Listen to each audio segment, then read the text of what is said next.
아니 시골 나라 한국을 갈 거면 선진국 일본을 가지. 평창보단 도쿄 아닌가? 여기 한 프랑스 기자가 한국 여행을 통해 다가오는 파리올림픽 준비에 대해 기사 쓰는 임무를 받았습니다. 한국은 개발도상국 정도의 문화 수준의 K-팝밖에 없다고 여겼던 기자는 그 임무를 수행하고 싶어 하지 않았습니다. 하지만 한국의 이것들을 보고 기자는 충격을 받는데요. 도대체 어떻게 된 사연인지 알아보겠습니다. 지금 시작합니다. 안녕하세요. 제 이름은 에블린 드베로이고 30년 넘게 여행에 대해 글을 써온 기자입니다. 사람들은 제가 날카로운 눈매를 가졌다고 하고 더 날카로운 말투를 갖고 있다고 해요.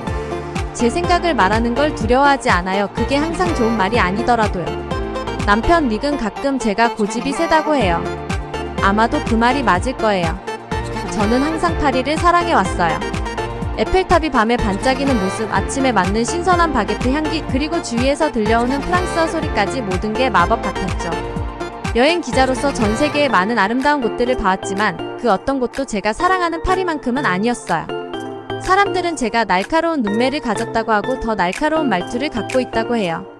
제 생각을 말하는 걸 두려워하지 않아요. 그게 항상 좋은 말이 아니더라도요. 남편 닉은 가끔 제가 고집이 세다고 해요. 아마도 그 말이 맞을 거예요. 어느 화창한 화요일 아침, 제가 좋아하는 카페에 앉아 완벽한 카페 오레를 마시면서 최신 기사 작업을 하고 있었어요. 그때 전화가 울렸어요. 피에르였죠. 제 편집자이자 오랜 친구예요. 에블린 마셰르. 피에르의 목소리가 전화 너머로 울려 퍼졌어요. 너에게 흥미로운 일이 있어. 저는 눈을 굴렸어요.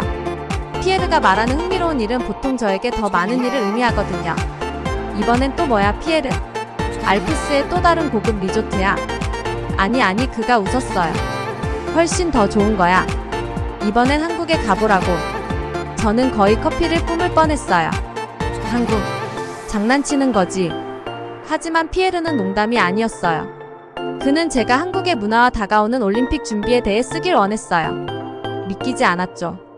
피에르 한국에 대해 뭘 쓸 수 있겠어? K-파프이란 기술뿐이지 않나? 거긴 문화도 없잖아. 피에르는 한숨을 쉬었어요. 그의 고개를 절레절레 흔드는 모습이 눈앞에 선했어요. 에블린, 넌 아마 놀랄걸. 풍부한 역사와 옛것과 새로운 것에 흥미로운 조화가 있어. 1988년에 이미 올림픽을 개최한 적도 있고. 한번 기회를 줘봐. 누가 알아? 뭔가 배울지도 모르지. 저는 비웃었어요. 한국에서 뭔가를 배운다고? 그럴 가능성은 없어 보였어요. 하지만 피에르는 고집스러웠어요. 이 여행이 저에게 좋은 경험이 될 거라고, 뭔가 새로운 걸 볼 기회일지도 모른다고 했어요. 그날 저녁 집에 돌아와서 닉에게 그 일을 말했어요. 그가 저처럼 이 일이 얼마나 말도 안 되는 일인지 동의해 줄 거라 생각했죠. 그런데 그가 웃으면서 말했어요. 정말 멋지잖아, 에블린. 아주 좋은 기회 같은데. 저는 믿을 수 없다는 듯이 그를 쳐다봤어요. 멋지다고? 닉, 그곳이 한국이야. 도대체 뭐가 멋지다는 거야? 닉은 그저 고개를 저었어요. 에블린, 넌 항상 그렇게 판단이 빠르지. 어쩌면 이건 내가 새로운 걸 볼 기회일지도 몰라. 너 자신에게 도전하는 거지. 그게 바로 내가 여행을 사랑하는 이유 아니었어? 저는 반박하고 싶었지만 속으로는 그가 옳다는 걸 알고 있었어요. 그래도 한국에 가는 생각만으로도 두려웠어요. 뭘 써야 할지, 거기서 어떻게든 흥미로운 걸 찾을 수 있을지 도저히 상상이 안 갔어요. 그날 밤 저는 잠을 이루지 못하고 뒤척였어요. 그 여행에 대해 생각하면서 가고 싶지 않은 모든 이유들만 떠올랐어요. 한국은 너무 멀고 음식은 이상할 테고 언어는 이해할 수 없을 거예요. 그리고 문화는 분명 프랑스의 풍부한 역사와는 비교도 안 될 거예요. 밤이 깊어갈수록 저는 점점 화가 나고 좌절했어요. 왜 피에르는 저를 이런 황당한 임무에 보내려 하는 거죠? 그는 저를 전혀 모르는 걸까요? 저는 에블린 드베로예요. 존경받는 여행 기자요. 소년 밴드와 스마트폰으로 유명한 나라가 아닌 세련된 여행지를 다루는 사람이라고요. 저는 침대에서 나와 아파트 안을 서성거렸어요. 아침에 피에르에게 전화해서 이번 일은 거절할 수도 있겠다고 생각했어요. 하지만 그런 생각을 하면서도 제가 그러지 않을 걸 알고 있었어요. 피에르의 말이 계속 머릿속에 맴돌았거든요. 에블린, 넌 아마 놀랄걸. 한번 기회를 줘봐. 무거운 한숨을 내쉬고 옷장을 열어 여행 가방을 꺼냈어요. 이걸 할 거라면 미리 준비라도 하는 게 낫겠죠. 옷을 접어 가방에 넣으면서 부정적인 생각을 떨쳐내려고 애썼어요. 어쩌면 닉이 맞을지도 몰라요. 어쩌면 이게 뭔가 새로운 걸 배울 기회일지도 몰라요. 하지만 속이 불안해지는 걸 떨쳐낼 수 없었어요. 제가 지금 무슨 일을 벌이려는 거지? 제가 이렇게 좋아할 거라 확신하지 않는 곳에 대해 어떻게 공정하고 흥미로운 기사를 쓸 수 있을까요? 커튼 사이로 첫 빛이 비춰오기 시작할 때쯤 저는 다시 침대에 기어 들어갔어요. 내일 아니 오늘 한국으로 떠나야 해요. 준비가 됐든 아니든 이 모험은 이제 막 시작하려 해요. 그리고 누가 알아요? 어쩌면 정말 어쩌면 얘기할 만한 이야기를 발견할지도 모르죠. 비행기에서 내리자마자 서울의 뜨겁고 습한 공기가 마치 벽처럼 나를 덮쳤어요. 제가 떠나온 파리의 상쾌한 여름과는 너무나 달라서 얼굴을 찡그리게 되네요. 벌써부터 짜증이 밀려와요. 이번 여행은 분명히 엉망이 될 것 같아요. 제 이름이 적힌 팻말을 들고 있는 젊은 여자가 눈에 띄어요. 아마도 제 가이드인 이은영이라는 사람일 거예요. 좋아요. 방금 대학을 졸업한 경험 없는 사람일 가능성이 크겠죠. 이 사람이 나한테 대체 뭘 보여줄 수 있다는 거지? 제가 다가가자 은영은 살짝 고개를 숙이며 인사했어요. 한국에 오신 것을 환영합니다, 드보로 씨. 그녀는 따뜻한 미소를 지으며 말했어요. 비행은 괜찮으셨나요? 저는 간단히 고개를 끄덕였어요. 괜찮았어요. 이제 호텔로 가서 좀 정리하고 싶어요. 물론이죠. 은영이 여전히 미소를 지으며 대답했어요. 하지만 먼저 잠깐 들를 곳이 있어요. 보여드리고 싶은 게 있거든요. 속으로 한숨이 나왔어요. 긴 비행으로 피곤하고 기분도 별로였지만 그래도 최소한 관심 있는 척은 해야 할 것 같았어요. 알겠어요. 안내해주세요. 최대한 투덜거리지 않으려 애쓰며 말했어요. 우린 공항을 나와 깔끔하고 세련된 차에 탔어요. 운전하는 동안 저는 주변이 얼마나 깨끗하고 정돈되어 있는지 눈에 들어왔어요. 도로는 매끄럽고 건물들은 반짝반짝 새 것 같았어요. 제가 예상했던 것과는 전혀 다르더라고요. 어디로 가는 건가요? 시간이 좀 지난 후 물었어요. 한강으로요. 은영이 대답했어요. 서울의 심장부라 할 수 있는 곳인데 이곳에서 우리의 여정을 시작하는 게 좋을 것 같아요. 눈썹을 살짝 올렸어요. 강이라니 정말 흥미롭네요. 하지만 내 생각을 입 밖으로 내지는 않고 그냥 고개만 끄덕였어요. 곧 우리는 강변의 아름다운 공원에 도착했어요. 해가 지면서 하늘이 활기찬 오렌지색과 분홍색으로 물들었어요. 인정할 수밖에 없었어요. 정말 멋진 광경이었어요. 여기는 여의도 한강공원이에요. 은영이 설명하며 걸었어요. 서울에서 가장 인기 있는 곳 중 하나예요. 현지인들이나 관광객 모두에게요. 주위를 둘러보았어요. 공원은 정말 깨끗했고 잘 관리된 산책로와 무성한 녹지가 있었어요. 사람들은 조깅을 하거나 자전거를 타고 잔디 위에서 소풍을 즐기고 있었어요. 평화로우면서도 생기 넘치는 곳이었어요. 좋네요. 마지못해 인정했어요. 하지만 저는 이미 많은 공원을 봤어요. 이곳이 특별한 이유는 뭔가요? 은영의 눈이 반짝였어요. 아, 그게 흥미로운 부분이에요. 사실 한강이 원래는 이렇지 않았어요. 몇십 년 전만 해도 강은 심하게 오염되고 방치되어 있었거든요. 하지만 많은 노력과 의지로 서울은 지금의 모습으로 변모시켰어요. 저는 듣기 시작했어요. 내심 흥미가 생겼어요. 정말요? 어떻게 그렇게 했죠? 우리가 걷는 동안 은영은 대대적인 정화 작업과 수처리 시설의 건설 그리고 이 아름다운 공원의 조성에 대해 이야기해줬어요. 점점 이야기에 빠져들었고 변화를 이뤄낸 규모에 감탄하게 됐어요. 알고 계셨나요? 은영이 무심하게 말했어요. 파리도 올림픽을 앞두고 세느강에서 비슷한 프로젝트를 계획 중이라고 들었어요. 꽤 야심찬 프로젝트죠. 어떤 감정이 살짝 스쳤어요. 자부심일까요? 아니면 방어적인 마음? 네, 파리는 항상 도시개발의 선두에 서 있었죠. 라고 말했어요. 은영이 고개를 끄덕였어요. 물론이죠.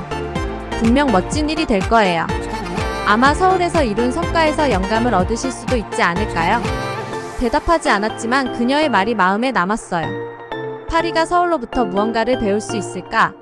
그 생각이 불편했지만 완전히 무시할 수는 없었어요. 시간이 지나면서 은영은 내 선입견을 도전하게 만드는 더 많은 장소들로 나를 데려갔어요. 우리는 전통 찻집을 방문했는데 다도의 우아함과 복잡함에 놀랐어요. 그 다음에는 첨단기술혁신센터를 방문했는데 유럽에서 본 어느 것과도 견줄 만한 첨단 기술을 볼 수 있었어요. 정거장을 거듭할수록 확신이 흔들리는 게 느껴졌어요. 이곳은 제가 예상했던 한국이 아니었어요. 단순히 K-팝이나 김치만 있는 곳이 아니었어요. 여기엔 제가 한 번도 경험해보지 못한 옛것과 새것이 어우러진 문화가 있었어요. 저녁이 될 즈음 내 머릿속은 혼란스러웠어요. 피곤했지만 그건 단순히 시차 때문만은 아니었어요. 제가 보고 들은 모든 것을 정리하려고 정신없이 고민하고 있었어요. 은영이 나를 호텔에 데려다 주면서 말했어요. 오늘 첫 날이 즐거우셨기를 바랍니다. 드보로 씨. 내일은 특별한 것을 준비했어요. 분명 의미 있는 시간이 될 거예요. 저는 고개를 끄덕였어요. 너무 벅차서 별로 할 말이 없었어요. 방으로 들어가면서 몇 년 만에 처음으로 다음날이 기대된다는 것을 깨달았어요.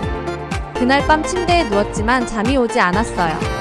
한강 찻집 혁신센터가 계속 떠올랐어요. 파리와 세느강 다가오는 올림픽에 대해서도 생각했어요. 그리고 처음으로 제가 너무 빨리 판단했을지도 모른다는 생각이 들었어요.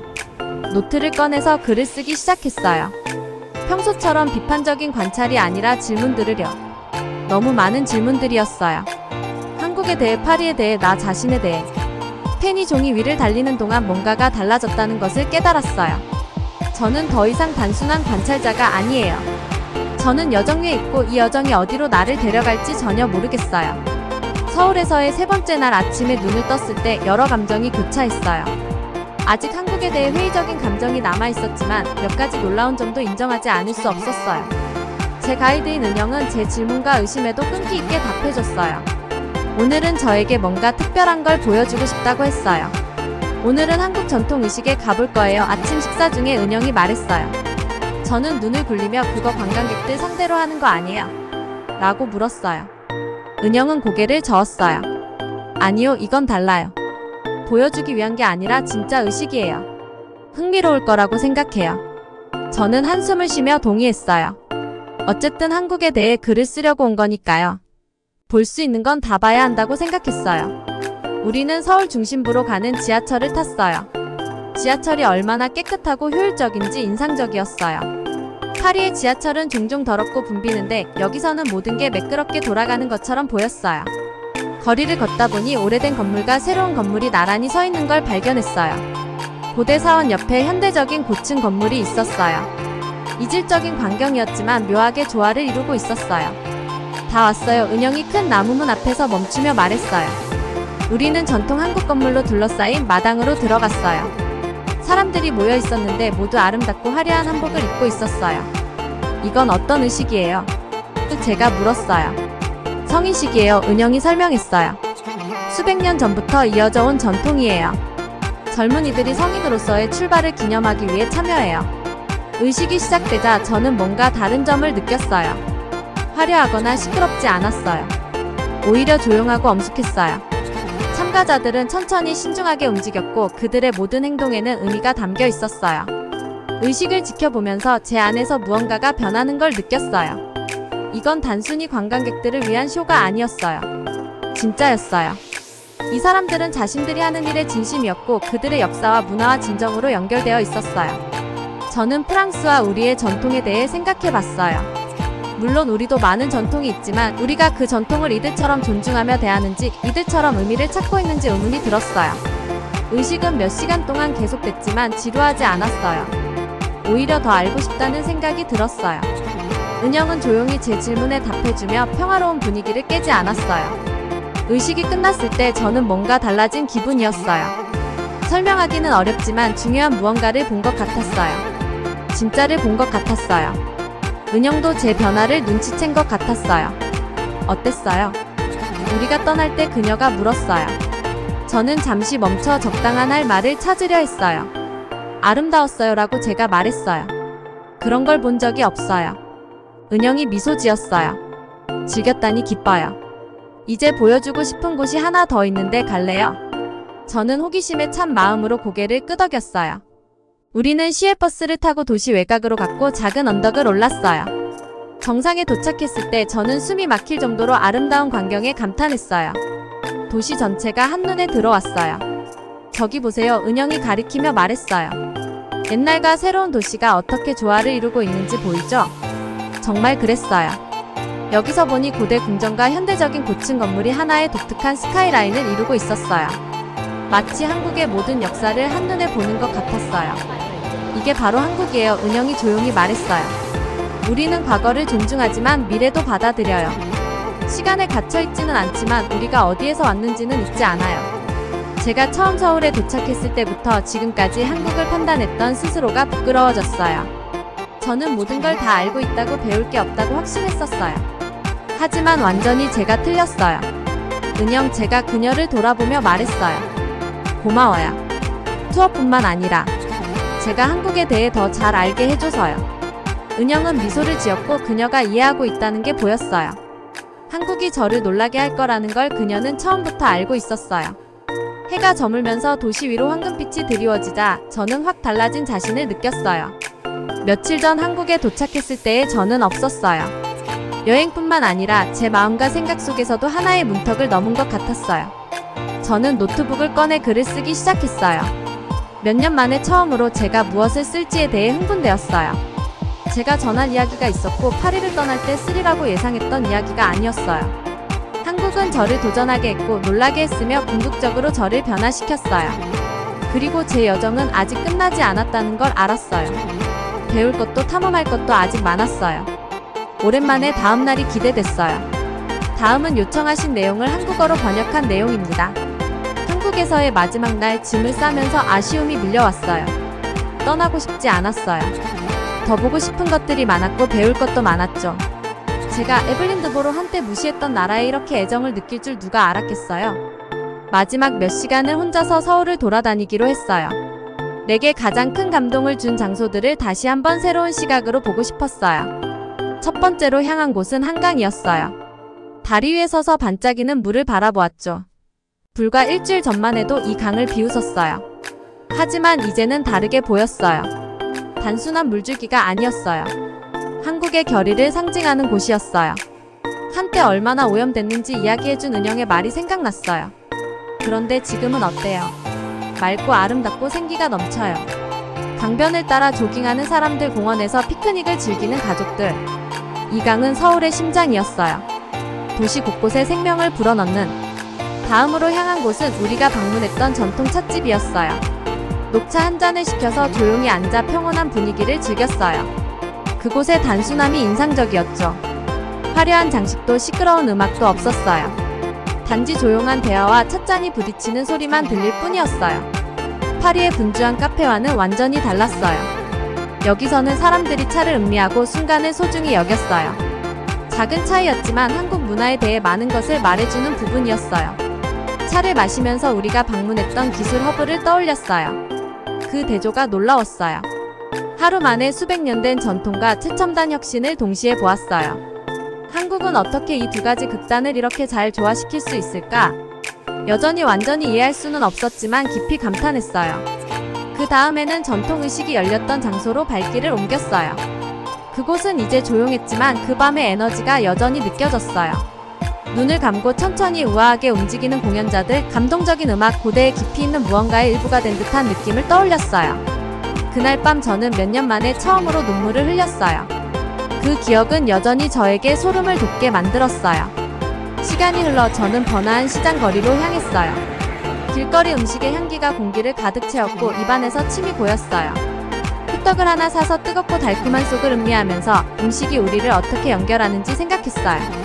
이 단순한 길거리 음식은 한국에 대해 많은 것을 말해주었어요. 달콤한 음식을 사랑하는 마음, 요리에 대한 창의성, 함께 나누는 경험을 즐기는 문화.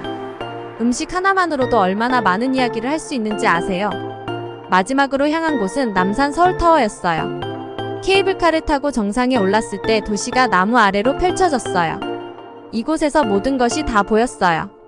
과거와 현재의 전통과 현대가 공존하는 모습이었죠. 아래로 세련된 고층 빌딩이 자리 잡고 있었어요. 공원들은 도시의 풍경의 녹색 오아시스처럼 점점이 흩어져 있었어요.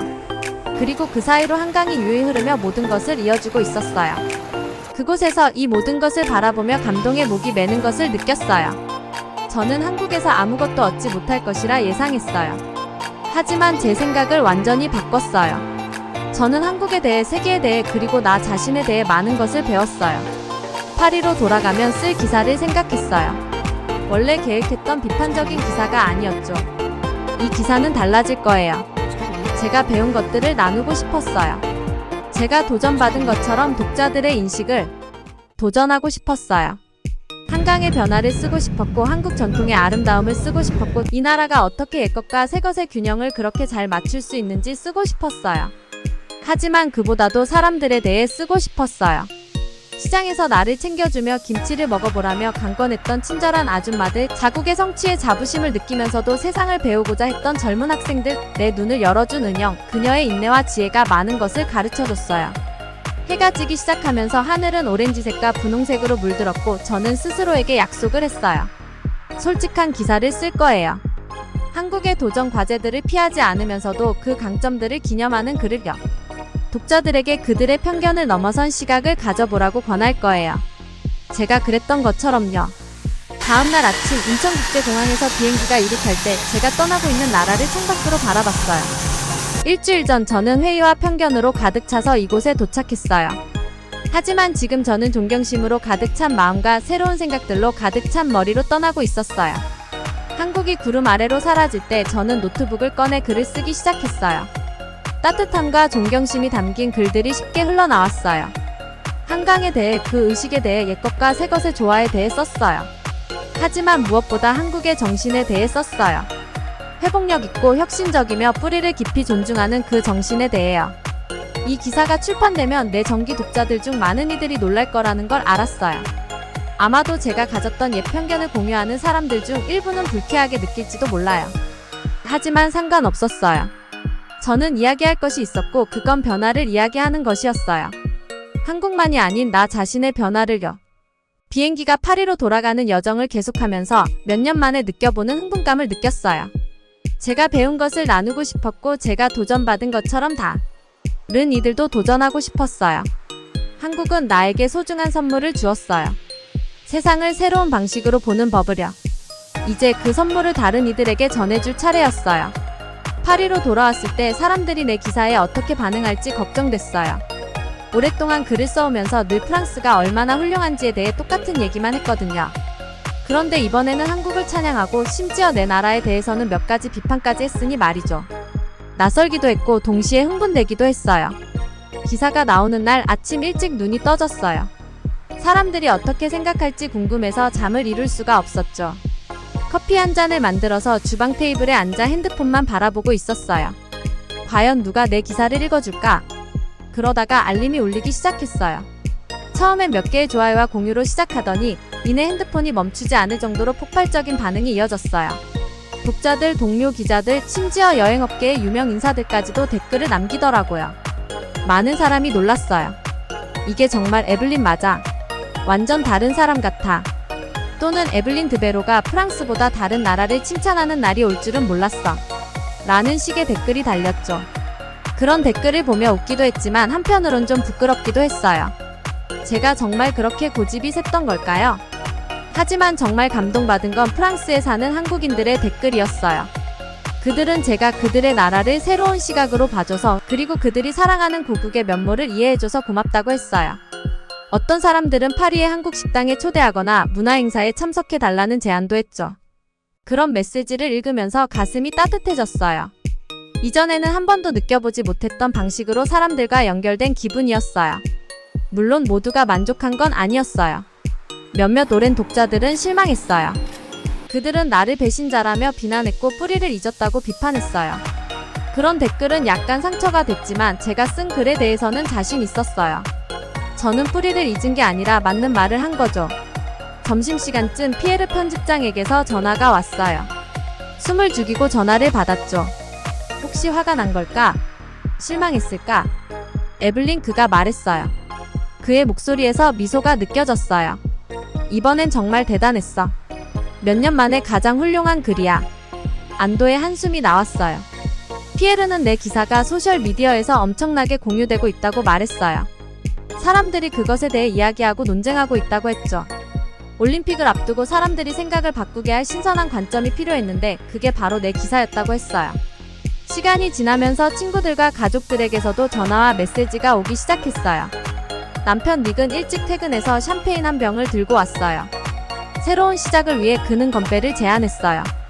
그의 눈에서 자부심이 느껴졌고 나도 감정이 북받쳤어요.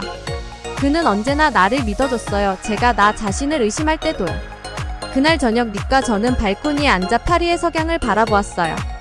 얼마나 많은 것이 변했는지 생각했죠. 몇 주 전만 해도 한국 여행이 너무 꺼려졌는데 이제는 다시 돌아가 더 많이 탐험하고 싶어졌어요. 내 여정은 단순히 한국을 발견하는 것만이 아니었어요. 나 자신을 재발견하는 과정이기도 했어요. 저는 내 방식에 너무 얽매여 있었고 내 의견에 확신을 가졌었죠. 하지만 새로운 경험에 마음을 열면서 저는 내일에 대한 새로운 열정을 발견했고 세상에 대한 새로운 이해를 갖게 됐어요. 다음 날 예상치 못한 이메일을 받았어요. 한국에서 나를 안내해줬던 은영이었어요. 그녀는 내 기사를 읽고 솔직한 글에 대해 감사하다고 했어요. 언제든 다시 한국에 오라고 초대하면서 아직 더 보고 배울 것이 많다고 했죠. 저는 곧 다시 방문하겠다고 답장을 쓰며 다가오는 올림픽에 대해 생각했어요. 이제는 어느 나라가 더 낫다거나 더 발전했다는 게 중요한 게 아니었어요. 사람들을 하나로 모으고 문화를 공유하며 서로에게서 배우는 것이 중요했죠.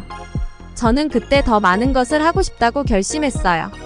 파리와 서울을 비교하는 일련의 기사를 쓰고 싶었어요. 두 도시가 올림픽을 준비하는 방식과 관련된 내용을 다루고 싶었어요. 내 독자들 그리고 나 자신에게 고정관념을 넘어서서 진정으로 다른 문화를 이해하도록 도전하고 싶었어요. 이 아이디어를 피에르에게 제안할 때 몇 년 만에 느껴보는 설렘이 찾아왔어요.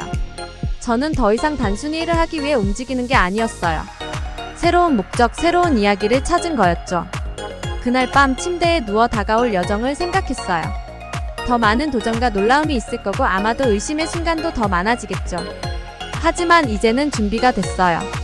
제가 배운 것은 때로는 최고의 이야기가 우리가 전혀 예상하지 못한 곳에서 온다는 것이었고 또 때로는 여행을 통해 가장 많이 변하는 사람이 방문한 그곳이 아닌 바로 저 자신이라는 것이었어요. 파리의 아파트에서 익숙한 거리를 바라보며 앉아있자니 마치 제가 다른 사람이 된 것 같은 기분이 들어요. 한국 여행이 저를 예상치 못한 방식으로 바꿔놓았어요. 돌아온 지 일주일이 지났는데도 여전히 그곳에서 겪은 모든 것을 되새기고 있답니다. 오늘 아침 편집자 피에르로부터 이메일을 받았어요. 그분은 제 한국 관련 기사에 매우 흥분한 목소리로 정말 잘 썼다고 하셨어요. 몇 년 만에 가장 훌륭한 작품이라고 했죠. 자랑스러움과 동시에 겸손함을 느꼈어요. 자랑스러웠던 건 의미 있는 글을 썼다는 걸 알았기 때문이고 겸손했던 건 제가 얼마나 많은 것들을 잘못 알고 있었는지 깨달았기 때문이에요. 회사로 돌아간 첫날이 기억나네요. 모두가 제 여행 이야기를 궁금해했어요. 그래서 에블린 동료 중 한 명이 물었어요. 생각했던 것만큼 별로였어. 저는 어떻게 대답해야 할지 고민하며 웃었어요. 아니요, 상상했던 것보다 훨씬 좋았어요. 한강에 대해 이야기했어요. 얼마나 깨끗하고 아름다웠는지 말이죠. 서울에서 고대 궁궐이 현대적인 고층 건물과 나란히 있는 모습을 묘사했어요. 만났던 사람들의 친절함, 특히 은영에 대해 이야기했죠. 제가 말을 할 때 그들의 얼굴에 놀라움이 서린 것을 볼 수 있었어요. 그들은 제가 유럽 밖의 장소에 대해 긍정적으로 말하는 것에 익숙하지 않았으니까요. 그날 오후 닉에게 전화를 걸었어요. 그는 제 목소리의 변화를 바로 알아챘어요. 목소리가 달라졌네, 그가 말했어요. 더 행복해졌어. 제가 맞다고 말했어요. 몸이 가벼워진 느낌이 들고 마음이 더 열린 것 같았어요. 그가 저에게 열린 마음을 가지라고 격려해준 것에 대해 고마움을 표했어요. 그는 웃으며 제가 그랬잖아 라고 말했죠. 오늘 오후 센 강을 따라 산책을 하기로 했어요. 걷다 보니 한강과 비교하지 않을 수 없었어요. 물론 센 강도 아름다웠지만 전에 보지 못했던 것들이 눈에 들어왔어요. 강둑에 쓰레기가 있었고 물도 제가 기억하던 것만큼 맑지 않았어요. 서울이 그들의 강을 어떻게 변화시켰는지를 생각했고 파리도 같은 일을 할 수 있을지 궁금해졌어요. 산책 중에 한 무리의 관광객을 봤어요. 그들은 지도를 보며 길을 잃은 듯 보였어요. 이전 같았으면 아마 그들을 그냥 지나쳤을 거예요. 하지만 이제 서울에서 사람들이 얼마나 도움을 줬는지를 기억하게 되었어요. 저는 그들에게 다가가 도움을 제안했어요. 그들은 실제로 한국인들이었고 처음으로 파리를 방문하는 중이었어요. 은영이 가르쳐준 몇 마디 한국어를 사용할 수 있었죠. 제가 그들의 언어로 말하자 그들의 얼굴이 환해졌어요. 많지는 않았지만 그것만으로도 연결을 만들기에 충분했어요. 결국 저는 그 한국 관광객들과 함께 제 동네를 1시간 동안 구경시켜주게 되었어요. 그들에게 제가 최근에 그들의 나라를 방문했던 이야기를 했고 그들은 그 이야기에 매우 흥분했어요. 무엇이 가장 좋았는지 물어봤고 저는 모든 것에 대해 열정적으로 이야기하는 저 자신을 발견했어요. 음식, 기술, 역사 등등이요. 헤어질 때 그 관광객 중 한 명이 제게 해준 말이 마음에 남았어요. 우리를 이렇게 환영해 주셔서 감사해요. 그녀가 말했어요. 한국에서도 그렇게 환영받으셨길 바래요. 저는 여행이란 단순히 새로운 장소를 보는 것만이 아니라 우리는 문화로 연결되는 것임을 깨달았어요. 집에 돌아와서 은영에게 이메일을 쓰기로 했어요. 그녀가 가르쳐준 모든 것에 다시 한번 고맙다고 전하고 싶었거든요. 이메일을 쓰다 보니 감정이 북받쳐 올랐어요. 한국에서의 경험이 저에게 얼마나 큰 영향을 미쳤는지 깨달았어요. 파리를 이제는 다르게 보고 있고 관광객들에게 더 개방적이고 도움이 되려고 노력하고 있다고 은영에게 말했어요. 그녀에게 계속 연락을 주고받으며 한국 문화에 대해 더 가르쳐 줄 수 있는지 물어봤어요. 이메일을 보내고 나서 달력을 보았어요.